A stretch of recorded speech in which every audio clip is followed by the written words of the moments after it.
What about the spread of Islam? So Islam has, from a historical point of view, enjoyed extensive periods of growth, conquering, and often there is an accusation that Islam was spread by the sword.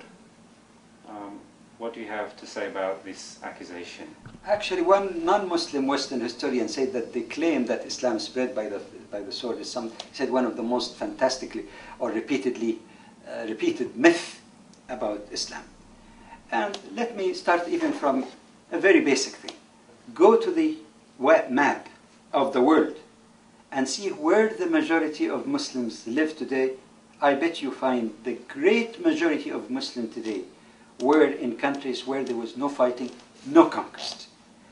Many of our friends sometimes do not realize that the Arab component of Muslims is a minority of perhaps 15% or so of the total Muslim world population, which is, according to recent figures, it's close to 1.6 billion, actually.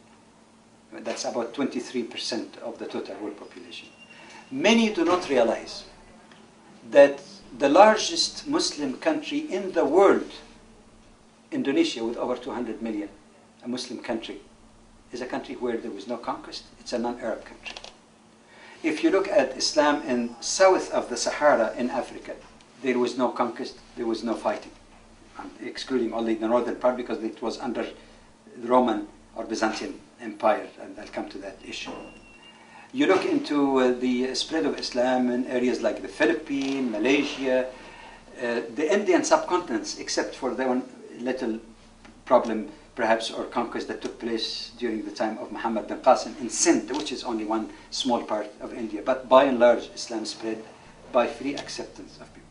So even from the reality that we find in the world today, it was not the sword really that spread Islam.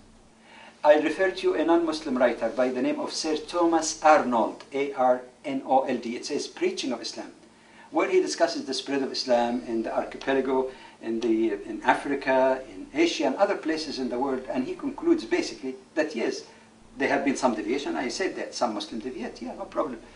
But he says by and large, there are two major factors for the spread of Islam. One, through trade, the merchants. Secondly, through Sufis, the mystics who spread the word of love and serving of humanity, just like merchants traveling and sometimes settling in some places.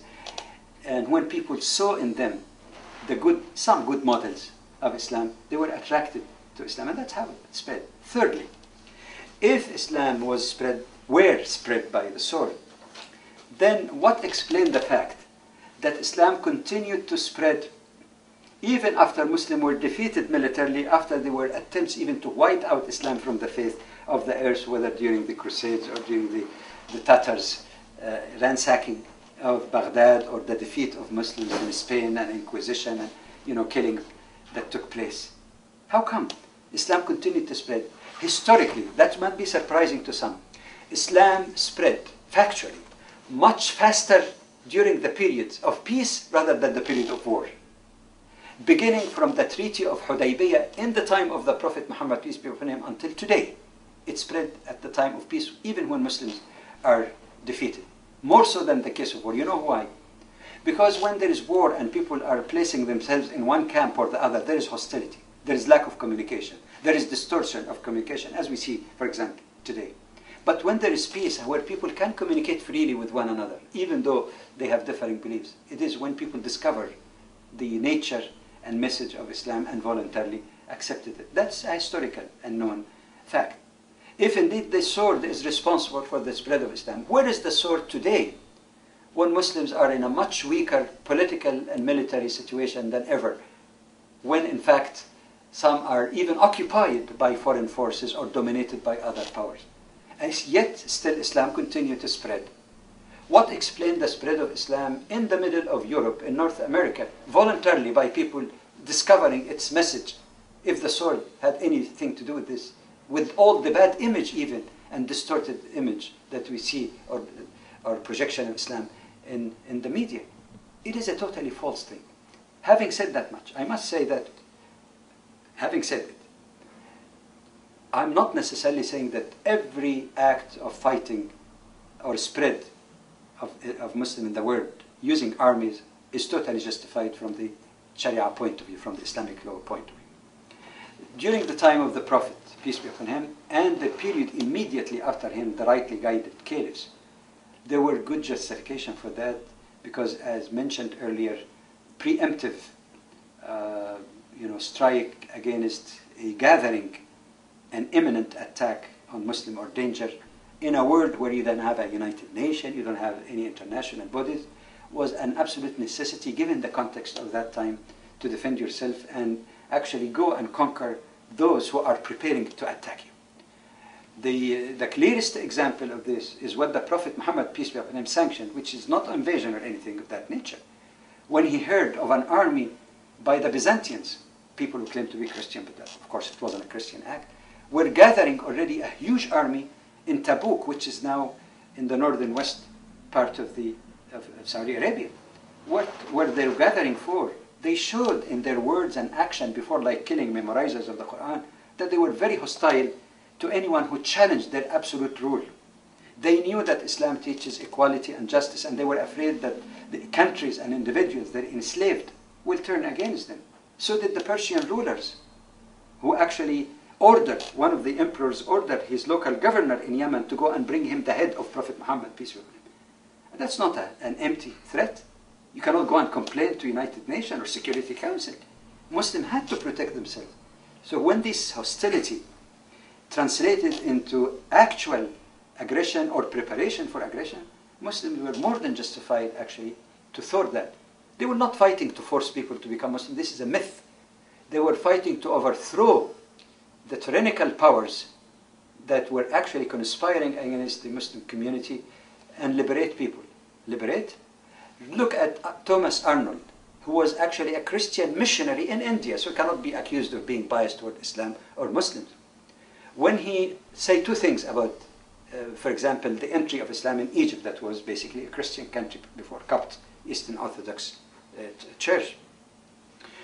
Undeniably, he said the Egyptians were supporting and helping the Arab army because they felt that they will be liberated from the tyranny of the Byzantine rulers who were actually exploiting the country and mistreating the people and overtaxing them, because they heard about the justice and liberation of Muslims. Thomas Arnold, specifically, in one place he said something that shocked me and might shock some of you. He says, while admitting, as I do, there may have been periods, human beings are not perfect, periods of course of deviations, but he said by and large, the Christian Copts in Egypt lived under Muslim rule for a long period of time, this is just a paraphrasing, for a long period of time, complaining of nothing but, you know what he says? Complaining of nothing except the corruption of their own church. This is not my word. A Christian missionary admitting this. So one has to put things really in its proper perspective. If somebody invaded just to in pursuit of empire building, that's not Islamic. You're not allowed to invade even to spread Islam. Because the text of the Qur'an in chapter 60, verse 8, the key one that we referred to earlier, says that if people are not fighting you, initiating aggression against you, or oppressing you, you deal with them in justice and compassion. And it is neither justice nor compassion to invade, simply say, I spread Islam. Islam doesn't spread by the sword. It is a big myth. Islam cannot spread except by conviction. If Islam spread by the sword, Muslim ruled in India, and they had great power for hundreds of years, yet today still, the majority are Hindus. How come?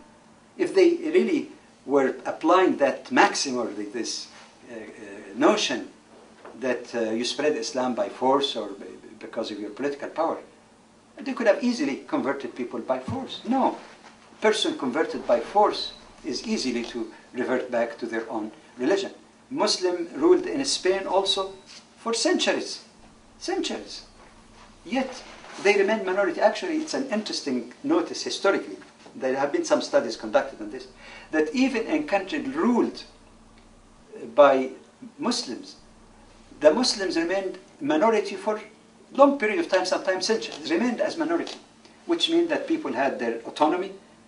Muslims were like a common a link that constituted a commonwealth, broader commonwealth of Muslims at that time. I hate to call it empire, but I say commonwealth, perhaps. So I think we need to be more honest, more open, more objective. Yes, admitting the wrong, but in the meantime also not whitewashing the long tradition of tolerance and living with each other and contributing immensely to human civilization.